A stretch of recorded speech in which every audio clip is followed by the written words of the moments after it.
پھر آپ نے یہ ایک بات فرمائی کہ کیا اس میں ایسا ہے کہ ہم بہت زیادہ تہذب کا شکار ہو گئے، یعنی آپ کے الفاظ نہیں ہے، میں تہذب کا مطلب ہوتا ہے اپنی گروہ بندی میں، حزبیت، اپنا گروہ، میرا گروہ، کہ ہم ٹھیک ہیں، ہمارے علاوہ باقی سب غلط ہیں۔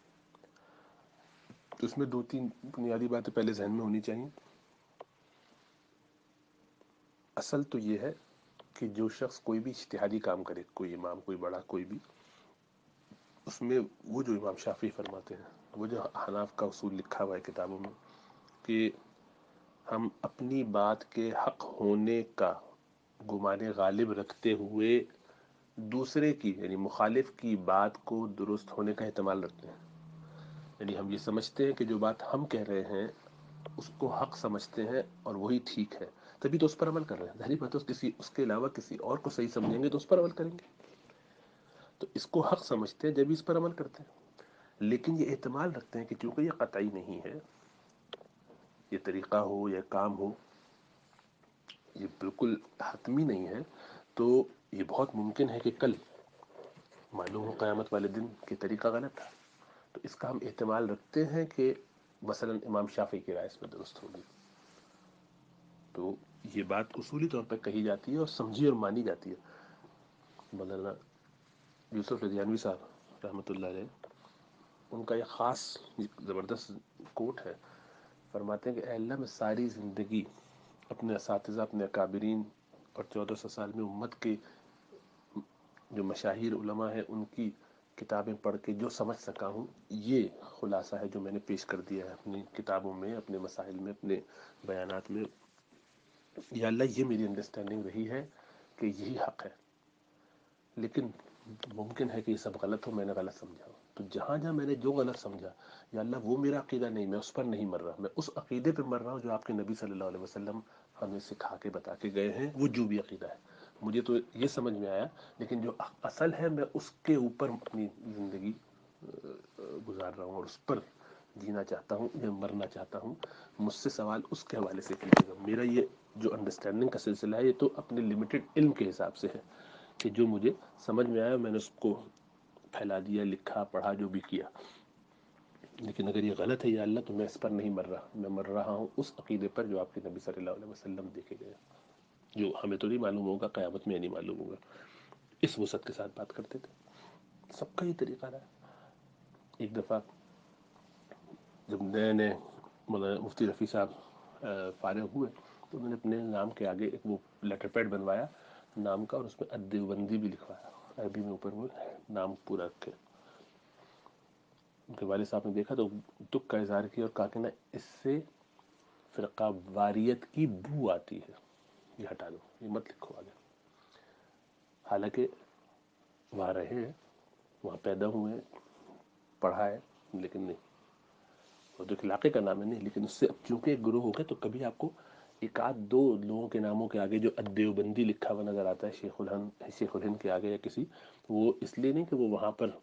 اس مدرسے کی وجہ سے، نہ، وہ ایک قصبے کا نام ہے تو اس قصبے کی مناسبت سے جو وہاں پیدا ہوا اس کو اس لحاظ سے دیوبندی، ورنہ ہمارے اکابرین اپنا ناموں کے آگے نہیں لگاتے دیوبندی، اور پسند نہیں کرتے کہ اس طرح سے کہا جائے۔ ہاں، کیونکہ اب ایک ڈیفینیشن کے طور پہ یہ بن گئی، اب اس وقت دیوبندیت ایک فکر ہے، ایک تحریک ہے، شروع سے ایک تحریک تھی، لیکن اس میں چونکہ احتمال تھا کہ لوگ تہذب کا شکار ہوں، تعصب کا شکار ہوں، تو اس کو قابو میں رکھنے کے لیے کبھی اس کا تذکرہ چچار نہیں کیا۔ سمجھتے تو یہی ہے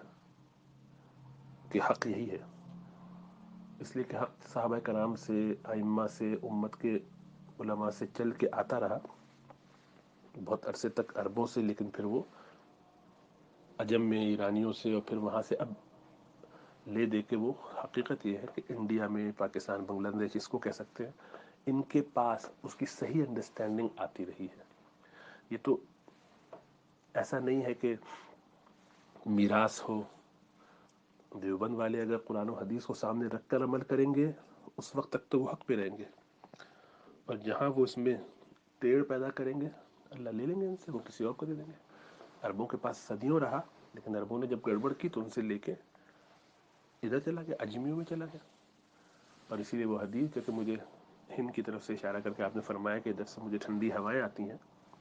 تو اس میں سب کی طرف اشارہ ہو سکتا ہے۔ دین کی کیا صحیح انٹرپریٹیشن ہے، دیوبندی حضرات سمجھتے ہیں کہ یہ ہے، بریلوی سمجھتے ہیں کہ یہ ہے، سلفی سمجھتے ہیں کہ یہ ہے، اور تینوں اپنے اپنے طور پر اجتہاد کرتے ہیں. تو حقیقت کیا ہے اس کا فیصلہ تو اللہ ہی کریں گے، لیکن اپنے اجتہاد کے طور پر تو آپ کو یہی سمجھنا پڑے گا نا کہ آپ کی یہ گائیڈ لائن یا آپ ہی کا یہ طریقہ ٹھیک ہے، اس کا احتمال رکھتے ہوئے کہ دوسرا بھی ٹھیک ہو سکتا ہے. لیکن اس کا یہ مطلب نہیں کہ اگر ہمارے سلسلے میں کوئی گڑبڑ کر رہا ہوگا، کوئی آدمی دیوبندی ہو اور اس کے باوجود اس میں غلطیاں کر رہے اس کو پہ تنقید نہیں کی جائے. آپ جانتے ہیں تبلیغ کے بارے میں فتاویٰ لکھے ہیں پچھلے ہی دنوں کے، پچھلے 2 سالوں میں آپ نے دیکھا ہے کہ اس قدر شدت سے فتاویٰ ہے. ندوہ کے کچھ لوگوں نے ایسی باتیں کی تو ان کے خلاف فتویٰ ہے.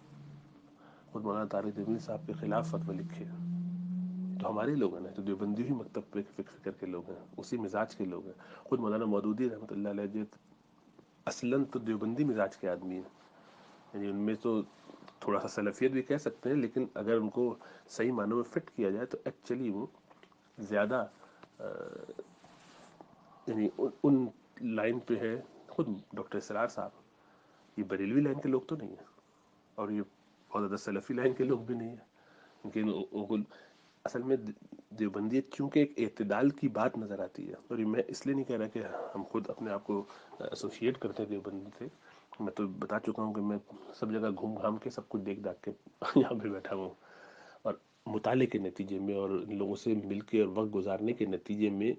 یعنی انشراح صدر کے ساتھ یہ کہتا ہوں، یہ نہیں کہ بس کیونکہ چلو گھرانہ ایسا ہے تو ایسے چل، نہیں ایسا نہیں ہے. سب طرح کے لوگوں سے ملنے پڑھنے کے بعد ان میں اعتدال زیادہ ہے. غلو ہے بہت سارے لوگوں میں آ جاتا ہے، لیکن وہ انڈیویجولز میں ہے، ایز اے گروپ اعتدال ہے. یہ اس کی چھوٹی سی مثال دیتا ہوں کہ آپ کسی ایک بریلوی سے پوچھیے کہ تم کہتے ہو دیوبندی بھی گستاخ رسول اور کافر ہیں، اور وہابی جنہیں تم کہتے ہو اہل حدیث سلفی وہ بھی گستاخ رسول اور کافر ہیں، دونوں میں سے زیادہ شدید تمہارے نزدیک کون ہے، زیادہ برا کون ہے؟ میں نے کہا کہ سلفی ہیں، اہل حدیث ہیں. ٹھیک، پھر آپ جو سلفی صاحب بیٹھے ہیں ان سے پوچھیے آپ کے نزدیک دیوبندی بھی مشرک ہیں، بت پرست ہیں، قبر پرست ہیں، جو بھی آپ سمجھتے ہیں ان کو، تصوف والے ہیں، تبرکات والے ہیں، پیر مرید والے ہیں، اور یہ بریلوی بھی ہیں، دونوں ہی مشرک ہیں. تو آپ کے نزدیک لیکن ان دونوں میں سے زیادہ مشرک کون ہے، آپ کے نزدیک زیادہ برا کون ہے؟ تو وہ آپ سے یہ کہیں گے کہ نا یہ بریلوی زیادہ ہے، آپ لوگ تھوڑا سا ان سے کم ہے، تھوڑا سا اس طرف ہے. تو پھر ہم اس کا جواب یہ دیتے ہیں کہ دیکھیے اس سے خود ہی آپ کو سمجھ میں آتا ہے کہ دو ایکسٹریم پہ جو لوگ بیٹھے ہیں وہ خود ہی اپنا تعین کر لیتے ہیں کہ ہم میں زیادہ اعتدال کس میں ہے. تو خود ہی اس سے آپ کو یہ بات سمجھ میں آ جانی چاہیے کہ چونکہ دیوبندیت میں اعتدال ہے، گو انڈیویجول ادھر ادھر چھوٹے چھوٹے سے فیکشنز میں اپنے اپنے طور پہ تعصب کرتے ہیں. ایک صاحب نے مجھے، میں نے خود اپنے کانوں سے ان سے سنا، بڑے بزرگ ہیں، کہ مجھے تو معلوم ہے کچھ ہو جائے، عالم بھی نہیں ہے، وقت لگایا ہوا تبلیغ میں، کہیں حق تو یہی ہے، اس کے علاوہ سب باطل ہے. تو میں نے ان کو تھوڑا سا ڈانٹنے کے انداز میں تو نہیں لیکن سمجھانے کے انداز میں بتایا کہ نہیں، یہ آپ کا یہ خیال ہونا